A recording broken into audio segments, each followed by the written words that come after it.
ఒక చిన్న గ్రామంలో రాజు అనే పేద బాలుడు ఉండేవాడు. అతని తండ్రి రైతు. కుటుంబం పేదదైనా రాజు చాలా నిజాయితీగా ఉండేవాడు. ఒకరోజు రాజు పాఠశాల నుంచి ఇంటికి వస్తుండగా రహదారి పక్కన ఒక సంచి కనిపించింది. సంచిని తెరిచి చూడగా అందులో చాలా డబ్బు, కొన్ని ముఖ్యమైన పత్రాలు ఉన్నాయి.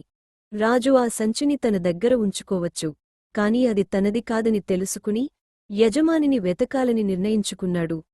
సంచిలో ఉన్న పత్రాల ఆధారంగా అది గ్రామంలోని వ్యాపారి సుబ్బారావుదని తెలుసుకున్నాడు. రాజు వెంటనే అతని ఇంటికి వెళ్లి సంచిని అందించాడు. సుబ్బారావు తన డబ్బు తిరిగి దొరికినందుకు చాలా సంతోషించాడు. నువ్వు అనుకుంటే ఈ డబ్బును తీసుకుని నీ కుటుంబానికి సహాయం చేసుకోవచ్చు, కాని నిజాయితీగా తిరిగి ఇచ్చావు అని రాజును ప్రశంసించాడు. రాజు మాత్రం, ఇతరుల సొమ్ము మనకు ఎప్పటికీ సంతోషాన్ని ఇవ్వదు. మన దగ్గర ఉన్నది తక్కువైనా నిజాయితీగా జీవించడం ముఖ్యం అన్నాడు. రాజు మాటలకు సుబ్బారావు ఎంతో ప్రభావితమయ్యాడు. అతని చదువుకు అయ్యే ఖర్చులన్నీ తానే భరిస్తానని చెప్పాడు. రాజు కష్టపడి చదివి పెద్ద ఉద్యోగం సంపాదించాడు.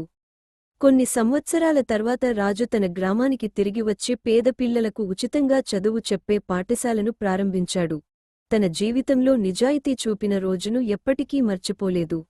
నీతి: నిజాయితీగా చేసిన పని ఎప్పుడూ వృథా కాదు.